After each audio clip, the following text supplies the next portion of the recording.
सोचिए, सुबह की वो खूबसूरत शांत सुनहरी धूप जो हर दिन हमारी दुनिया को रोशन करती है। पिछले 4.5 अरब सालों से इस एक तारे ने हमारी पृथ्वी को जीवन दिया है, हमारे महासागरों को संभाला है और हमारे आसमान को नीले रंगों से भरा है। ये इतना निरंतर है, इतना भरोसेमंद है कि हम इंसान स्वाभाविक रूप से मान लेते हैं कि हमारा ये जीवनदायी सूरज शाश्वत है, हमेशा रहने वाला। लेकिन इस ब्रह्मांड के सफर में आज हम एक ऐसी सच्चाई का सामना करने वाले हैं जो उतनी ही खौफनाक है जितनी कि दिलचस्प। चलिए सीधे असल बात पर आते हैं। ये भ्रम हमें तोड़ना ही होगा। ब्रह्मांड के हर दूसरे तारे की तरह हमारा सूरज भी अमर नहीं है। एक दिन ये तारा मर जाएगा। जिस रोशनी ने पूरी मानवता को अस्तित्व दिया वो हमेशा के लिए नहीं जलने वाली। इसके अंदर का ईंधन सीमित है और वो लगातार खत्म हो रहा है। तो सबसे पहले बात करते हैं इस धोखे की, हमारे इस अनंत होने के भ्रम की। हम अक्सर इस बात को नजरअंदाज कर देते हैं कि हमारे आसमान को रोज इतना चमकदार बनाए रखने के लिए असल में कितनी विशाल ऊर्जा खर्च होती है। जरा इस नंबर पर गौर कीजिए, ये सच में चौंकाने वाला है। हर एक सेकंड, जी हां आपने सही सुना, हर एक सेकंड हमारा सूरज 60 करोड़ टन हाइड्रोजन परमाणुओं को जलाकर हीलियम में बदल रहा है। और ये सब हो रहा है सूरज के कोर में, जहां तापमान 1.5 करोड़ केल्विन है। ये एक अकल्पनीय स्तर की ऊर्जा है जो हर पल हर सेकंड पैदा हो रही है। और यह हमें दिखाता है कि इस वक्त बिल्कुल इसी पल सूरज के अंदर एक बेहद हिंसक अदृश्य जंग छिड़ी हुई है। एक तरफ है गुरुत्वाकर्षण जो तारे को लगातार उसके ही वजन के नीचे अंदर की ओर कुचलने की कोशिश कर रहा है, और दूसरी तरफ है परमाणु संलयन या न्यूक्लियर फ्यूजन जो इस दबाव के खिलाफ बाहर की ओर एक जबरदस्त ऊर्जा धकेल रहा है। ये दोनों ताकतें अभी एक बहुत ही नाजुक संतुलन में है, लेकिन ये संतुलन सिर्फ कुछ वक्त का मेहमान है। और यहीं से कहानी का दूसरा हिस्सा शुरू होता है, यानी पृथ्वी का अंत। देखिए, ये समझना बहुत जरूरी है कि सूरज का वो हाइड्रोजन वाला खजाना असीमित नहीं है। और सबसे डरावना सच तो ये है कि हमारी पृथ्वी का अंत सूरज के पूरी तरह मरने से बहुत बहुत पहले ही हो जाएगा। जैसे जैसे कोर के अंदर हीलियम जमा होता है, कोर सिकुड़ने लगता है। इसकी वजह से न्यूक्लियर फ्यूजन की रफ्तार और तेज हो जाती है, और इसका सीधा सा मतलब है और भी ज्यादा जानलेवा गर्मी। जरा इस टाइमलाइन को देखिए। आज से लगभग 3.5 अरब साल बाद सूरज आज के मुकाबले 40% ज्यादा चमकेगा, और करीब 5.4 अरब साल बाद इसका सारा हाइड्रोजन पूरी तरह से खत्म हो जाएगा। यह सिर्फ कोई साधारण डेटा नहीं है, यह हमारी दुनिया के विनाश की एक असल उल्टी गिनती है। आज हमारी दुनिया कितनी खूबसूरत है ना? नीली, हरी भरी, जीवन से भरी हुई। लेकिन जरा इसकी तुलना 3.5 अरब साल बाद की पृथ्वी से कीजिए। बढ़ते तापमान की वजह से बर्फ के सारे पहाड़ हमेशा के लिए पिघल चुके होंगे, महासागर सचमुच उबलने लगेंगे, हमारा वायुमंडल पूरी तरह नष्ट हो जाएगा, और हमारी ये खूबसूरत पृथ्वी शुक्र ग्रह की तरह एक झुलसती हुई, सूखी और मृत चट्टान में बदल जाएगी। इस खूंखार जलते हुए आसमान के नीचे मानवता के बचने की कोई गुंजाइश नहीं होगी। और इसके बाद वक्त आएगा उस भयानक दौर का जिसे हम लाल दानव या रेड जायंट कहते हैं। जब कोर का आखिरी हाइड्रोजन भी खत्म हो जाएगा ना, तब जो बदलाव आएगा वो किसी बुरे सपने से भी ज्यादा खौफनाक होगा। हमारा सूरज अपनी स्थिरता पूरी तरह खो देगा। हाइड्रोजन के बिना कोर और भी ज्यादा गर्म और सघन होकर सिकुड़ेगा, लेकिन उसकी बाहरी परतें पागलों की तरह हिंसक रूप से अंतरिक्ष में फैलने लगेंगी। हमारा वो शांत, जीवन देने वाला तारा एक खौफनाक लाल दानव में बदल जाएगा। आसमान को आग से भर देने वाला एक जलता हुआ ब्रह्मांडीय दानव। बस कल्पना कीजिए, अगर उस वक्त कोई आसमान की ओर देखे तो उसे कोई नीला रंग नहीं दिखेगा। आसमान के एक बहुत बड़े हिस्से को निगलता हुआ सिर्फ एक सूझा हुआ, आग उगलता लाल तारा दिखाई देगा। वो नजारा शुद्ध विनाश और खौफ का प्रतीक होगा। अब इस तुलना पर जरा ध्यान दीजिए। आज का सूरज भी इतना बड़ा है कि उसमें हमारी 13 लाख पृथ्वी आसानी से समा सकती है।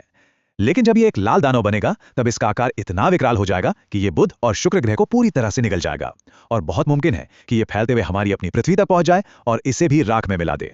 इसके बाद शुरुआत होती है उस फेज की जिसे हम मानवता का अंतिम सूर्यास्त कह सकते हैं। इस विनाश के बीच भी एक अद्भुत सी लड़ाई चल रही होगी।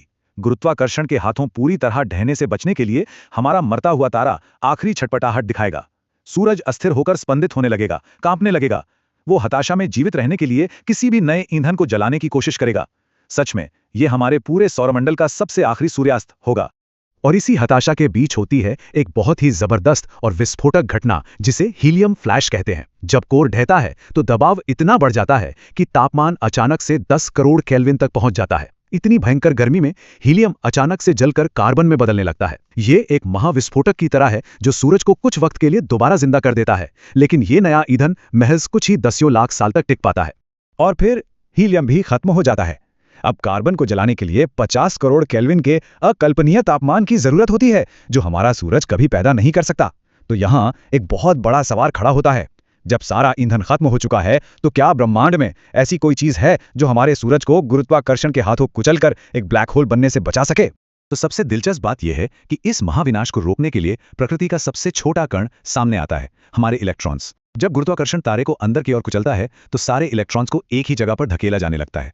लेकिन क्वांटम फिजिक्स का एक नियम है, इलेक्ट्रॉन्स एक ही अवस्था को साझा करने से नफरत करते हैं। वे गुरुत्वाकर्षण के खिलाफ एक मजबूत अदृश्य दीवार बनकर खड़े हो जाते हैं और तारे को पूरी तरह से ढहने से रोक देते हैं।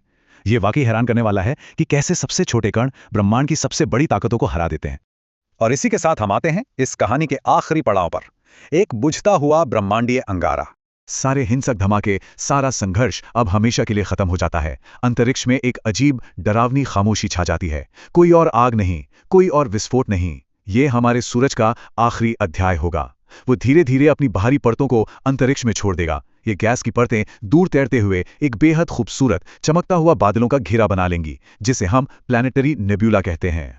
और उन खूबसूरत रंग बिरंगे बादलों के ठीक बीचों बीच बचेगा हमारे कभी इतने शक्तिशाली रहे सूरज का आखिरी अवशेष, एक व्हाइट ड्वार्फ।